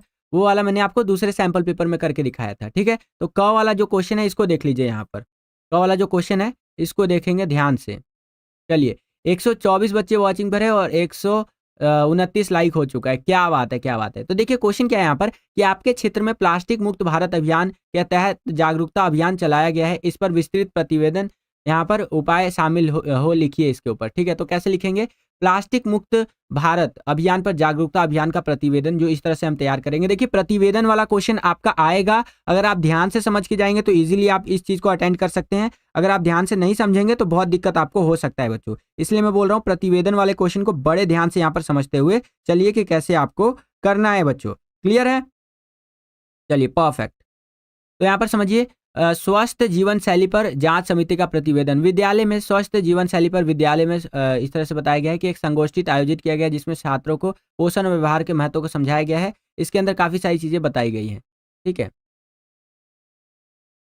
और ये आप अपनी स्क्रीन पर देख सकते हैं। इस तरह से यहाँ पर ये बताया गया है आपका, और हम आगे बढ़ चलते हैं। आई थिंक हमारा ये है कार्यसूची। ठीक है, तो ये इस तरह से हमारा दिया गया है, इसको आप देख लीजिए। बाकी हम लोग आगे आ गए हैं अपने 7वें क्वेश्चन के अंदर। 7वां क्वेश्चन में ये बोला गया है निम्नलिखित प्रश्नों के उत्तर लगभग 60 शब्दों में लिखिए। ठीक है, तो यहाँ पर 2 क्वेश्चन हमसे पूछ लिया है, 2 में से जो सो कि दोनों का आंसर देना है और 60 शब्दों में प्रत्येक का आंसर देना है। पहला क्वेश्चन है कि जनसंचार के विभिन्न कार्य और आधुनिक माध्यम क्या है और कैसे ये समाज में सूचना, शिक्षा और मनोरंजन का प्रसार या प्रचार प्रसार करता है। तो जनसंचार के बारे में समझिए। जनसंचार के विभिन्न कार्य हैं और आधुनिक माध्यम है। ठीक है, ये समाज के अंदर बहुत तरह से हमें योगदान देखने को मिलता है जनसंचार के माध्यम से। जनसंचार होता क्या है? ठीक है, ये तो क्वेश्चन ही रहा यहाँ तक। अब यहाँ से आंसर शुरू हो जाता है आपका। जनसंचार, जिसे अंग्रेजी में हम लोग मास कम्युनिकेशन कहते हैं, ये तब होता है जब बड़ी संख्या में लोग तक सूचना पहुंचाई जाती है। इसके प्रमुख कार्यों में शामिल है शिक्षा देना, सूचना देना, मनोरंजन करना, ये सारी चीज़ें आ जाती है। जो बहुत बड़ी संख्या में हम यहाँ पर जो आपका इन्फॉर्मेशन है, सूचना है, वो लोगों तक पहुँचाते हैं, तो ये जनसंचार कहलाता है। इसके अंदर शिक्षा दिया जा सकता है, जैसे जनसंचार के माध्यम से लोगों को नई शिक्षाएँ जो है सिखाई जा सकती हैं, जैसे ऑनलाइन कोर्स, शैक्षणिक टीवी कार्यक्रम, रेडियो वगैरह एक्सेट्रा, ठीक है? तो आप देखेंगे तो ऑनलाइन जो है लोगों को काफ़ी सारी चीज़ें सिखाई जाती हैं, ठीक है? तो ये भी कहीं न कहीं जनसंचार के अंदर ही आप लिख सकते हैं, है कि नहीं? यूट्यूब के माध्यम से अभी जैसे आप पढ़ रहे हैं, तो ये भी किसके अंदर आ जाएगा? जनसंचार के माध्यम से आ जाएगा, क्योंकि एक बहुत बड़े ऑडियंस को हम यहाँ पर पढ़ा रहे हैं यूट्यूब के माध्यम से, तो ये भी कहीं न कहीं जनसंचार के अंदर आप लिख सकते हैं बच्चों। क्लियर है? चलिए, और क्या-क्या चीज़ें आ जाएँगी बच्चों, तो उसको एक बार देख लेते हैं यहाँ पर बड़े ध्यान से। अगला है सूचना देना। यह कार्य जनता तक समाचार, ज्ञान और तथ्य पहुँचाने का होता है, जैसे समाचार पत्र, मौसम की जानकारी, सरकारी घोषणाएँ आदि। ठीक है? तो आप समाचार पत्र जो देखते होंगे, उसके माध्यम से यहाँ पर बहुत बड़ी ऑडियंस को क्या दिया जाता है? सूचना दिया जाता है कि नहीं? ये सारी चीज़ें आप यहाँ पर लिख सकते हैं बच्चों। और 136 लाइक्स हमारे कंप्लीट हो चुके हैं। लाइक की जो हमारा टारगेट है वो 320 लाइक का टारगेट है बच्चों, इसको कंप्लीट करवा दीजिएगा। 320 लाइक्स अगर आप कंप्लीट करवा देते हैं तो इससे हमारा जो मोटिवेशन है बच्चों इसी तरह की वीडियोस को बनाने के लिए वो बहुत ज़्यादा बढ़ जाएगा। और एक बारी आप ना चैट सेक्शन में मुझे बताएंगे भी कि कल हम लोग मॉर्निंग में किस टाइम पे लाइव आए। क्या हम लोग यहाँ पर सुबह 5 बजे लाइव आ जाए 5 AM पे, ठीक है? या सुबह 6 बजे लाइव आए, जिसके अंदर कंप्लीट रिवीजन हम लोग करेंगे। ठीक है, सारे सैंपल पेपर्स, इंपॉर्टेंट क्वेश्चन, अभिव्यक्ति माध्यम के क्वेश्चन सब कुछ रिवीजन करेंगे कल लाइव क्लास के अंदर। ठीक है, एक सैंपल पेपर और करवा दूंगा मैं आपको और सारा रिवीजन और करवा दूंगा। तो मुझे आप टाइम कमेंट करके बताइए कि कब हमें लाइव आना चाहिए। आगे देखिए, अगला है एंटरटेनमेंट। जनसंचार का एक महत्वपूर्ण, इसके अंदर आप ये भी लिख सकते हैं अंक के अंदर, वो है एंटरटेनमेंट। जनसंचार के माध्यम से लोगों का मनोरंजन किया जाता है, जैसे फिल्मों, टीवी शो, वेब सीरीज, गाने और गेम्स के द्वारा यहाँ पर हम देखते हैं कि लोग अपना एंटरटेनमेंट करते हैं। आधुनिक जनसंचार माध्यमों में इंटरनेट और सोशल मीडिया जैसे Facebook, Twitter, Instagram, YouTube, WhatsApp शामिल है, जहां लोग तुरंत खबरें और विचार साझा कर सकते हैं। ठीक है, तो आप देखते हैं कि आज के टाइम पे जो आपका व्हाट्सएप है, इंस्टाग्राम है, यूट्यूब है, फेसबुक है, ट्विटर है, यहाँ पर तुरंत हम खबरों को क्या कर सकते हैं, अपने दोस्तों तक पहुंचा सकते हैं और ये पूछ सकते हैं कि और भाई ठीक है, तू क्या कर रहा है यार, सब कुछ सही चल रहा है, एग्जाम वगैरह की तैयारी इस तरह से। तो तुरंत यहाँ पर less than a second, 1 second से भी कम समय में हम यहाँ पर चीजों को साझा कर सकते हैं और जानकारी वगैरह प्राप्त कर सकते हैं। ठीक है, तो इस तरह से आप आंसर लिख सकते हैं बच्चों। कुछ और चीज़ें बताई गई है। इसके अतिरिक्त वेबसाइट और ब्लॉग भी विभिन्न विषयों पर जानकारी देने का कार्य करते हैं। ई न्यूज़ और डिजिटल मीडिया जैसे दैनिक भास्कर, आज तक, बीबीसी, द हिंदू द्वारा ऑनलाइन न्यूज़ पोर्टल पर ताजगी से सूचनाएं पहुंचाई जाती है। ठीक है, तो ये आप लिख सकते हैं बच्चों। अगला क्वेश्चन देखिए बच्चों, हमारा जो पटकथा से संबंधित है कि पटकथा लिखने में कंप्यूटर के योगदान का वर्णन कीजिए। अगर हम पटकथा लिखते हैं, स्क्रीन प्ले लिखते हैं, तो कंप्यूटर का क्या योगदान होता है? कोई बच्चा बताएगा? देखिए, बहुत आसान क्वेश्चन है लेकिन इंपॉर्टेंट क्वेश्चन है बच्चों। यहाँ पर इस क्वेश्चन को बिल्कुल भी हल्के में मत लीजिएगा। जो भी मैं यहाँ पर बता रहा हूँ आपको आसान है लेकिन इंपॉर्टेंट है। ठीक है बच्चों, चलिए परफेक्ट। तो देखिए, पटकथा लिखने में कंप्यूटर की सहायता की अगर हम बात करें तो इस तरह से आप लिखेंगे कि वर्तमान समय में पटकथा लिखने में कंप्यूटर की सहायता ली जा सकती है। आजकल कंप्यूटर पर ऐसे सॉफ्टवेयर आ गए हैं जिनमें पटकथा लेखन का प्रारूप या बनाया जाता है। ठीक है, यदि पटकथा लेखन में कोई गड़बड़ी हुई तो कंप्यूटर बता देता है तथा ये सॉफ्टवेयर पटकथा में सुधार लाने के सुझाव भी पटकथा में यहाँ पर हमें देखने को मिलते हैं। ठीक है, इन सुझावों को मानना या ना मानना पटकथा लेखक की इच्छा पर निर्भर करता है। ठीक है, अब मैं आपको ना एक एग्जांपल देता हूँ चैट जीपीटी का। जैसे कि मैंने वन शॉट का वीडियो बनाया था तो उसके अंदर भी मैंने आपको चैट जीपीटी का एग्जांपल दिया था। तो मैं आपको फिर से एक एग्जांपल देता हूँ कि कैसे हम आधुनिक जो हमारा टेक्नोलॉजी है उसको इस्तेमाल करके स्क्रीन प्ले लिख सकते हैं। जैसे मैं एक क्वेश्चन बना लेता हूँ कि अपना एग्जाम देने जा रहा बच्चा, ऐसे नहीं, हिंदी की परीक्षा देने जा रहे बच्चे पर एक पटकथा लिखिए, स्क्रीन प्ले लिखिए। ठीक है, तो ये हम चैट जीपीटी के माध्यम से लिखवाएंगे बच्चों। इसके माध्यम से लिखवाएंगे बच्चों, चैट जीपीटी के माध्यम से। मैं आपको ना दिखाता हूं कि कैसे आज के टाइम पे डिजिटल जमाना कैसे काम करता है। वर्तमान टाइम में आप देखेंगे तो कैसे हमें चीजें देखने को मिलती हैं। Just a second. हिंदी की परीक्षा देने जा रहे 11वीं कक्षा के छात्र के ऊपर एक पटकथा स्क्रीन प्ले लिखिए।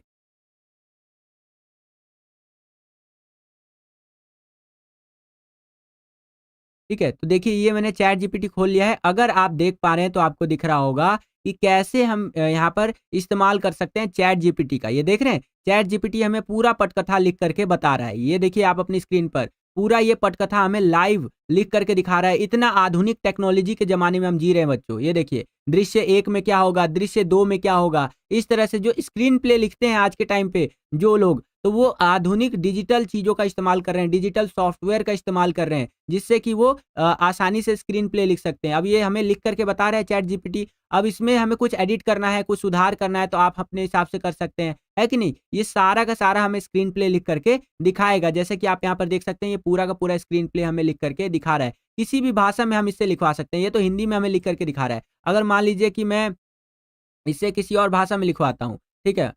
यहाँ पर मैं मान लेता हूँ कि अ फ्रांसीसी भाषा में लिख करके दिखाइए।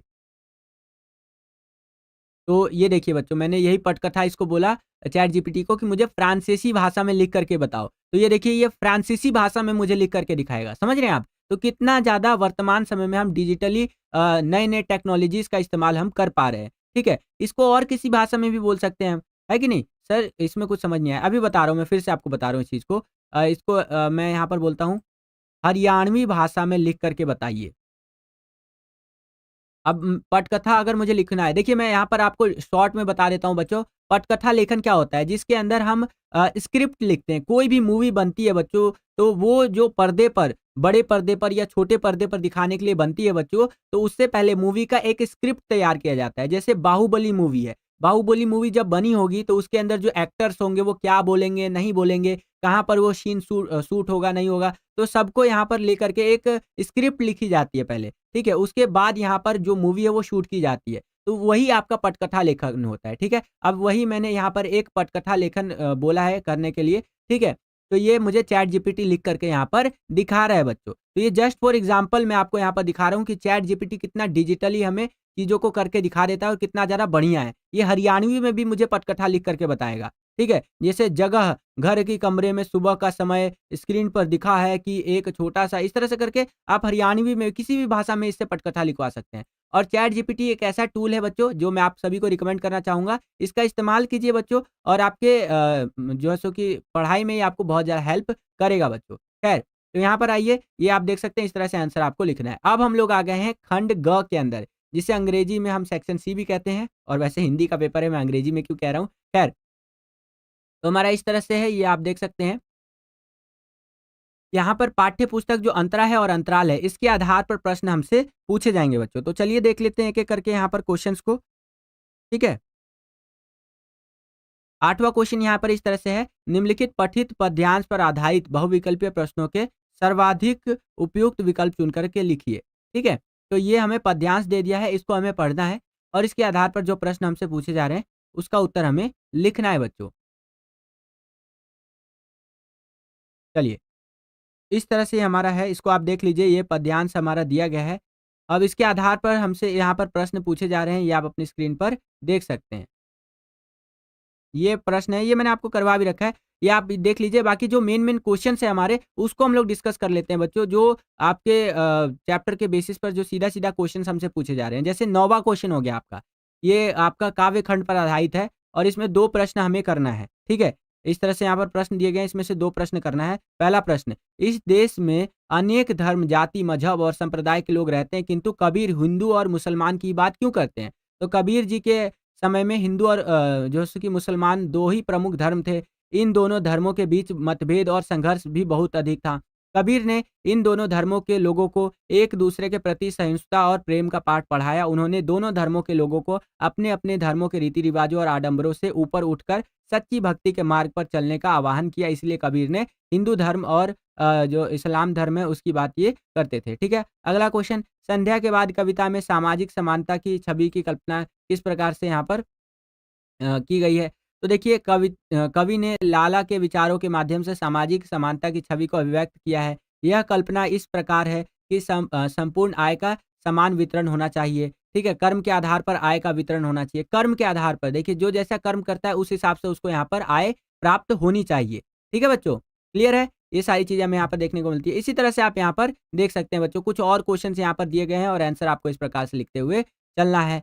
ठीक है, ये क्वेश्चन देख लीजिए, ये काफ़ी इंपॉर्टेंट है। ओके बच्चों। और यहाँ पर ये सप्रसंग व्याख्या करने को दे रखा है, तो हम सप्रसंग व्याख्या के बारे में समझ लेते हैं कि सप्रसंग व्याख्या आप करेंगे कैसे? क्योंकि बहुत सारे बच्चे यहाँ पर कन्फ्यूज़ रहते हैं कि अरे सर सप्रसंग व्याख्या कैसे करेंगे? बता दीजिए हमें इस तरह से करके, है ना? तो सप्रसंग व्याख्या के बारे में समझिए कि हम सप्रसंग व्याख्या कैसे करेंगे, मैं ट्रिक के साथ आपको बताने वाला हूँ। तो यहाँ पर 2 सप्रसंग व्याख्या वाले क्वेश्चन दिए गए हैं और ये जो पहला क्वेश्चन है, ये मैंने आपको करके बता रखा है। यहाँ पर ये काव्यांश दिया रहेगा हमारा, इस तरह से ये दिया है कि वैसे हम स्वजन हैं, करीब है, बीच की दीवार के दोनों ओर क्योंकि हम पेशेवर गरीब हैं, रिश्ते हैं, लेकिन खुले नहीं हैं और हम अपने खून में इतनी भी लोहा नहीं पाते कि हम कि उसमें एक नाली बनवाएँ और भाषा के मुन्ना-सी ताले को खोलते हैं। तो इस तरह से यहाँ पर दिया गया है। अब देखिए यहाँ पर आपको सप्रसंग व्याख्या लिखने के लिए क्या करना होता है, स्टार्टिंग की कुछ लाइन ले लीजिए और एंडिंग की कुछ लाइन ले लीजिए। यहाँ से हमने लाइन ले ली और यहाँ से हमने लाइन ले ली, ठीक है? इनको मिला कर के हम क्या कर सकते हैं, सप्रसंग व्याख्या जो है वो लिख सकते हैं। तो स्टार्टिंग की लाइन हमने क्या ले ली बच्चों, वैसे हम स्वजन हैं, डैश, डैश, डैश ताले को खोलते हैं। अब यहाँ पर सप्रसंग व्याख्या लिखने के लिए सबसे पहले संदर्भ आ जाएगा। ये कहाँ से लिया गया है, कैसे लिया गया है, ये सारी चीज़ें इसके अंदर आ जाएगी बच्चों। जैसे प्रस्तुत पंक्तियाँ कक्षा 11 के हिंदी विषय की किताब अंतरा के काव्य घर में वापसी के से अवतरित है, जिसके कवि सुदामा पांडे धूमिली जी है, ठीक है? धूमिल जी है करके। तो इस तरह से यहाँ पर बताया गया है। उसके आगे चले तो यहाँ पर प्रसंग आ जाएगा जिसके अंदर शॉर्ट में आपको बिल्कुल कंक्लूजन बता दिया है कि प्रस्तुत पंक्तियों में कवि धूमिल एक गरीबी से जूझते परिवार का चित्र खींचते हैं जहाँ गरीबी आपसी रिश्तों में बाधक है। कवि के अनुसार गरीबी रिश्तों की जो सो कि गर्माहट को महसूस ही नहीं होने देती। अपनी बात को आगे बढ़ाते हुए कवि कहता है कि यहाँ पर हमें बहुत सारी चीज़ें देखने को मिलती है। प्रस्तुत पंक्तियों में कवि यह बताना चाहता है कि यद्यपि हमारा परिवार गरीब है, फिर भी हम स्वजन अर्थात हम करीबी रिश्तेदार हैं के हमारे रिश्ते बहुत ज़्यादा मधुर है, ठीक है? यानी अच्छे हैं। तो इस तरह से आप यहाँ पर आंसर लिख सकते हैं। व्याख्या के अंदर क्या होता है ना बच्चों, आपको जितना भी पता है उस चैप्टर के बारे में, उस कविता के बारे में, आप पूरा का पूरा लिख देंगे, तो व्याख्या आपकी हो जाएगी, सिंपल है, ठीक है? उसके बाद आ जाता है साहित्य सौंदर्य। अब बहुत सारे बच्चे यहाँ पर कन्फ्यूज़ होते हैं कि सर साहित्य सौंदर्य में क्या लिखें, ठीक है? तो साहित्य सौंदर्य में आपको इस तरह से लिखते हुए चलना है कि इसके अंदर भाषा, रस, छंद, गुण, अलंकार ये सारी चीज़ें आ जाती हैं। तो देखिए अगर आपको सप्रसंग व्याख्या करते समय ये ना समझ में आए कि भाषा क्या होती है, तो आप लिख दीजिएगा सरल, सहज, खड़ी बोली का यहाँ पर प्रयोग किया गया है। रस में लिख दीजिएगा करुणा रस, इस तरह से और भी रसों का प्रयोग किया गया है। छंद मुक्त छंद है, गुण जो है माधुर्य, अलंकार दीवारों ये अलंकार अलग-अलग हो सकता है, रूपक, उपमा, उत्प्रेष इस तरह से अलग-अलग अलंकार हो सकता है।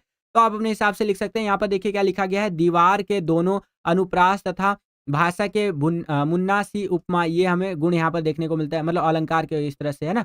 ये हमें देखने को मिलता है। तो इस तरह से आप लिख सकते हैं। इसके आगे चले तो ये गद्यांश वाला क्वेश्चन है जो ऑलरेडी हमने कर रखा है। हम सीधा आगे चलते हैं मेन क्वेश्चन्स को डिस्कस करते हैं। जैसे ये 12वां क्वेश्चन देखिए बच्चों कि गद्य खंड पर आधारित निम्नलिखित 4 में से कोई 3 सॉरी कोई 2 प्रश्न आपको करके बताना है। तो इस तरह से है दोपहर का भोजन कहानी के उन प्रसंगों का उल्लेख कीजिए जिनसे गरीबी की विवशता झाँक रही हो, ठीक है? या दिख रही हो। तो इस तरह से आप लिखेंगे दोपहर का भोजन कहानी में निम्न मध्यवर्गीय परिवार की गरीबी की मार्मिक चित्रण यहाँ पे हमें देखने को मिलती है। और गर्मियों की दोपहर में खाना बनाते समय सिद्धेश्वरी मुक्त भूख से बेहाल है, परंतु घर में अनाज इतना भी नहीं है कि वो अपने लिए 2 चपातियाँ बना सके, इतना ज़्यादा गरीबी है, सोचिए। वह पानी पीकर गुज़ारा करती है, टूटी खाट पर लेटा हुआ उसका 6 वर्षीय जो छोटा बच्चा है प्रमोद, वो कुपोषण से बहुत ज़्यादा ग्रसित है, उसकी हड्डियाँ निकल आई है, पेट जो है दिख रहा है इस तरह से, है ना? क्योंकि बहुत ज़्यादा वो क्या है, वो कुपोषित है, खाना ही नहीं है, तो क्या खाएँगे? इस तरह से।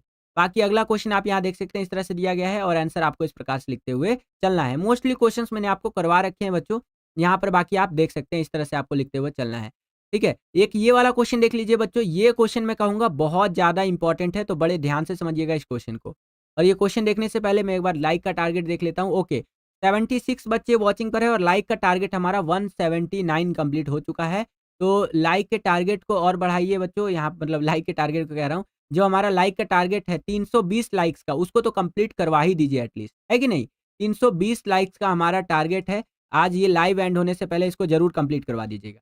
चलिए, तो यहाँ पर ये क्वेश्चन है कि गूंगे कहानी पढ़कर आपके मन में कौन से भाव उत्पन्न होते हैं और क्यों होते हैं? तो आंसर इस प्रकार से आप लिखेंगे, गूंगे कहानी पढ़ करके मेरे मन में गूंगे के प्रति सहानुभूति एवं सम्मान की भावना उत्पन्न होती है कि यार कितना ज़्यादा वो अच्छा है ना? और उसके लिए एक सम्मान की, एक रिस्पेक्ट की जो भावना होती है, वो अंदर से आती है कि हाँ यार रिस्पेक्ट करना चाहिए, है ना? सर मेरा नाम ले लो, अभिषेक कुमार, ले लिया आपका नाम।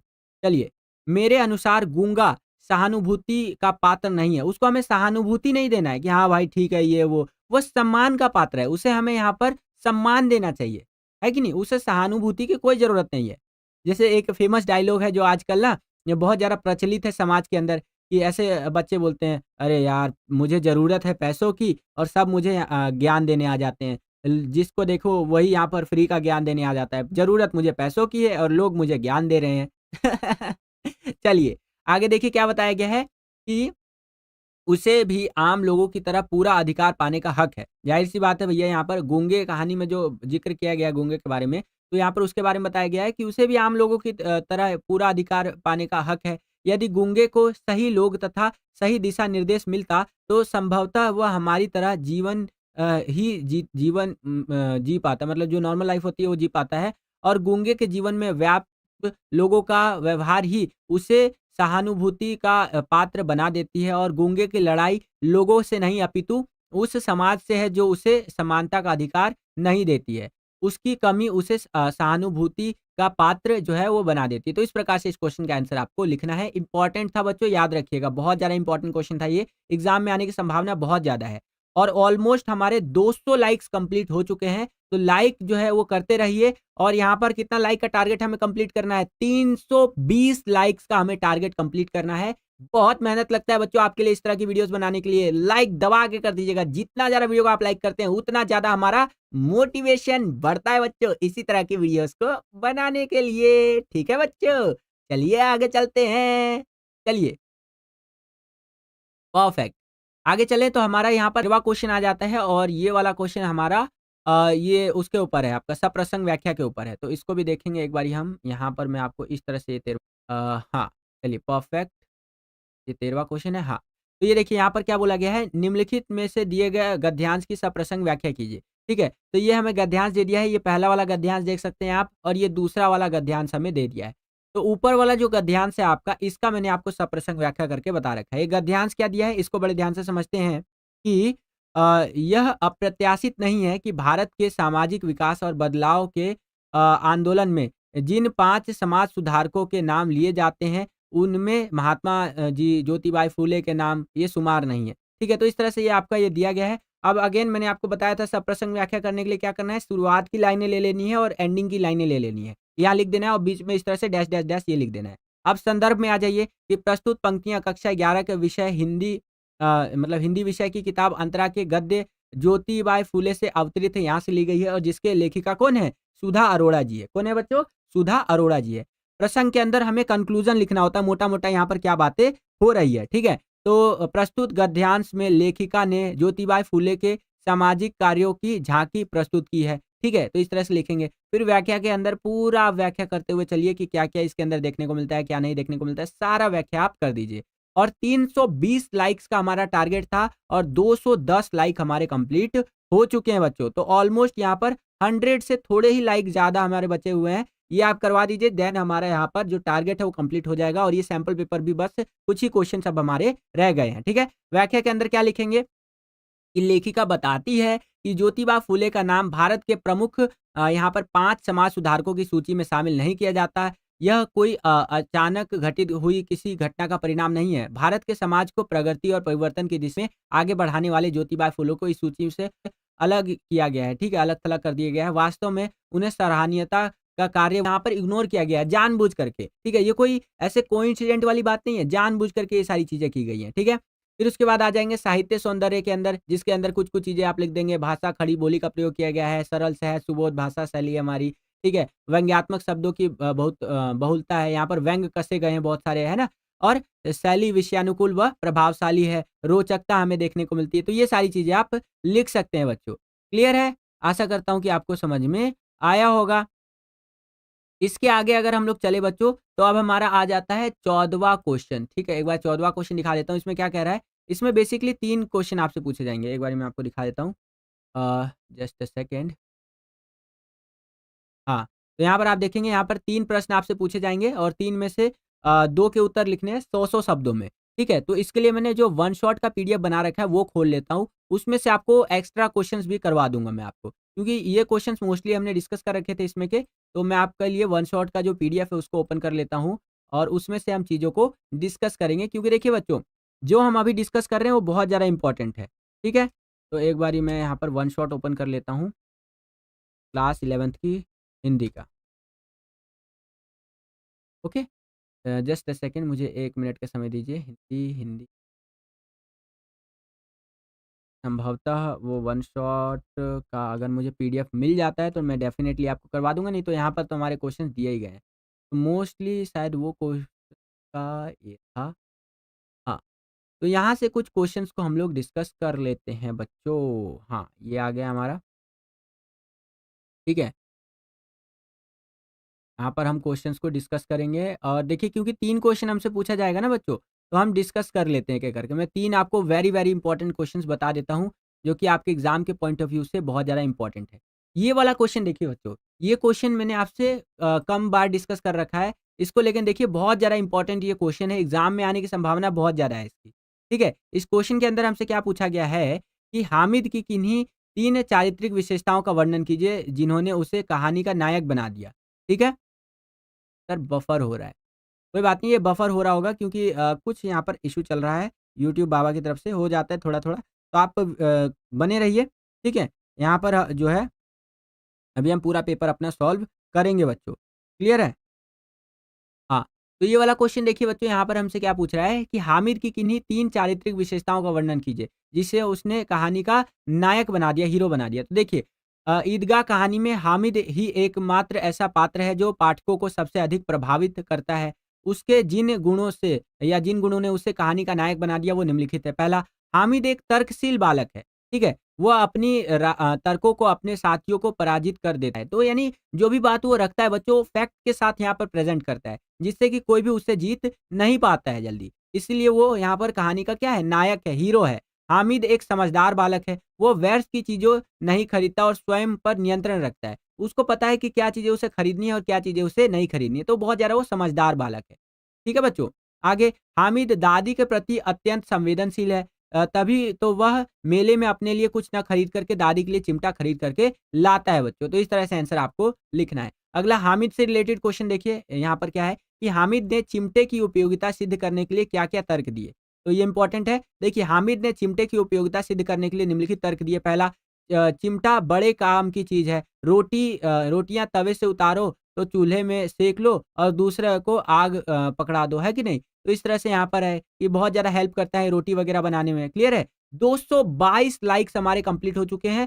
100 लाइक से भी कम बच चुके हैं, हमारा लाइक का टारगेट यहाँ पर हो जाएगा कंप्लीट। तो लाइक का टारगेट यहाँ पर कंप्लीट करवाइए बच्चों, मुझे पक्का भरोसा है कि लाइव एंड होने से पहले आप लोग लाइक का टारगेट करवा देंगे कंप्लीट। सर आपका नेट स्लो है। बिल्कुल, बिल्कुल हो सकता है कि नेट थोड़ा-सा स्लो हो, जिसके कारणवश यहाँ पर थोड़ा-सा बफर हो रहा हो, लेकिन कोई दिक्कत वाली बात नहीं है यहाँ पर बच्चों। ठीक है? ये भी यहाँ पर कंप्लीट हो जाएगा। ओके, अगला देखिए, चिमटे की उपयोगिता हामिद ने कैसे सिद्ध की, जो कि कहानी का नायक है हमारा। तो खिलौने तो थोड़ी देर में टूट-फूट जाते हैं, जबकि चिमटे का कुछ नहीं बिगड़ता। चिमटा जो होता है बच्चों, उसका कुछ भी नहीं बिगड़ता। क्यों? क्योंकि वो लोहे का होगा। चिमटे को देखकर अम्मा खुश हो जाएगी, वह मुझे दुआएँ देंगी। चिमटे को जैसे ही यहाँ पर अम्मा देखेगी तो बहुत ज़्यादा खुश हो जाएँगी और मुझे क्या देंगी? वो मुझे दुआएँ देंगी बच्चों। ठीक है? ये इस तरह से हामिद के बारे में बताया गया है। चिमटा एक खिलौना भी है।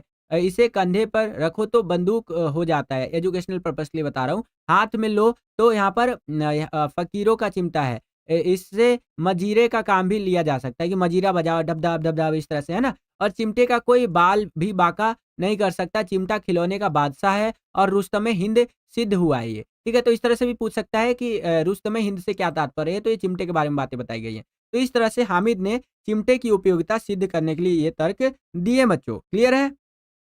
चलिए, परफेक्ट, परफेक्ट। आशा करता हूँ कि आपको समझ में आ गया होगा बच्चों। ओके? चलिए, वेरी गुड। आगे चलते हैं, कुछ और यहाँ पर जो हमारे क्वेश्चन्स हैं उनको और डिस्कस कर लेते हैं। ये जो भी क्वेश्चन मैं आपको करवा रहा हूँ बच्चों, ये मोस्ट मोस्ट इम्पोर्टेंट क्वेश्चन्स हैं, इनको बिल्कुल भी हल्के में मत लीजिएगा।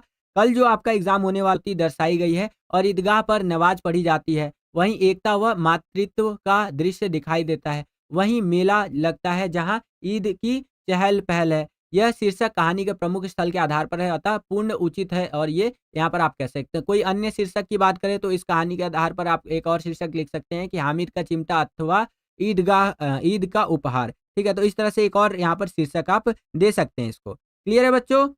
चलिए 237 लाइक्स, 237 लाइक्स यहाँ पर हमारे कंप्लीट हो चुके हैं। ओके, 242 लाइक्स हो चुके हैं। वेरी गुड, हम बहुत ज़्यादा करीब है बच्चों अपने 320 लाइक्स के टारगेट को कंप्लीट करने के। 320 लाइक्स का जो हमारा टारगेट है, इसको कंप्लीट करने के हम बहुत ज़्यादा करीब है।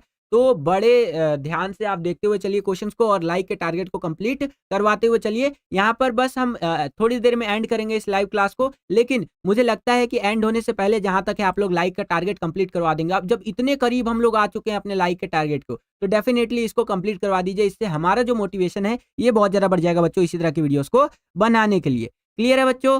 चलिए अगला प्रश्न देखते हैं। यहाँ पर अगला प्रश्न हमसे क्या पूछा जा रहा है कि सिद्धेश्वरी के झूठ 100 सत्यों पर भारी है, विवेचना कीजिए। बहुत ज़्यादा इंपॉर्टेंट है, वेरी वेरी इंपॉर्टेंट है, ध्यान से समझिएगा। सिद्धेश्वरी का परिवार भयंकर गरीबी से ग्रस्त है। अर्थाभाव गरीबी के कारण या अथाह गरीबी के कारण परिवार के सदस्यों में स्नेह का बंधन कमजोर होता जा रहा है। परिवार को बचाए रखने के लिए वह एक सदस्य के सामने दूसरे के विषय में झूठ बोलती है ताकि परिवार में बिखराव ना हो। ठीक है, अब देखिए वो जानबूझ करके झूठ बोलती है, क्यों? क्योंकि यहाँ पर परिवार में इतनी ज़्यादा गरीबी है कि यहाँ पर लोग जो है कहीं एक दूसरे से दिक्कत वगैरह ना हो जाए, लड़ाई ना हो जाए इस तरह से करके, तो जानबूझ करके झूठ बोलती है। ठीक है, आगे बताया गया है कि एक दूसरे के सम्मान के प्रति यहाँ पर बनाए रखने के लिए, निकटता बनाए रखने के लिए वो झूठ बोलती है। उसके झूठ परिवार को टूटने से बचाते हैं और वह झूठ को कल्याण के काम में आए तो वो 100 सत्यों पर भारी है। समझ रहे हैं? जो झूठ कल्याण के काम में आए, अच्छाई के लिए काम में आए, वो 100 सत्यों पर भारी है। इसीलिए यहाँ पर बोला गया है सिद्धेश्वरी को ये झूठ को 100 सत्यों पर भारी इसलिए कहा गया है। तो इस प्रकार से आंसर आपको लिखना है बच्चों। क्लियर है? आशा करता हूँ कि आपको समझ में आया होगा। तो बस बच्चों यही था आज का ये वीडियो। आशा करता हूँ आपको ये वीडियो पसंद आया होगा। अगर आपको ये वीडियो पसंद आया तो कर दीजिए ज़्यादा से ज़्यादा लाइक। जितना ज़्यादा वीडियो को आप लाइक करेंगे उतना ज़्यादा हमारा मोटिवेशन बढ़ता है इसी तरह की वीडियोज़ को बनाने के लिए। चैनल पर अगर आप नए आ गए हैं, विद्यालय स्टडी पॉइंट को अभी तक आपने सब्सक्राइब नहीं किया है तो सब्सक्राइब कर लीजिए। इसी प्रकार की वीडियोस हम आपके लिए लेकर के आते रहते हैं। जैसे ही आप चैनल को सब्सक्राइब करेंगे, बगल में आपको बेल का, घंटी घंटा कुछ भी कह सकते हो, उसका आइकन देखने को मिलेगा। उसको प्रेस करके ऑल पे क्लिक कर दीजिएगा, जिससे कि जो भी हम नया वीडियो अपलोड करें उसका नोटिफिकेशन सबसे पहले आपके फ़ोन पर आ जाया करे और आपकी जो तैयारी है एग्जाम्स के लिए वो और भी बेहतर से बेहतर तरीके से हो सके। इस वीडियो के लिए इतना ही। मिलता हूँ आपसे अगली और एक्साइटिंग वीडियो में। तब तक के लिए खुश रहिए, खुश रखिए सभी को। जय हिंद, वंदे मातरम।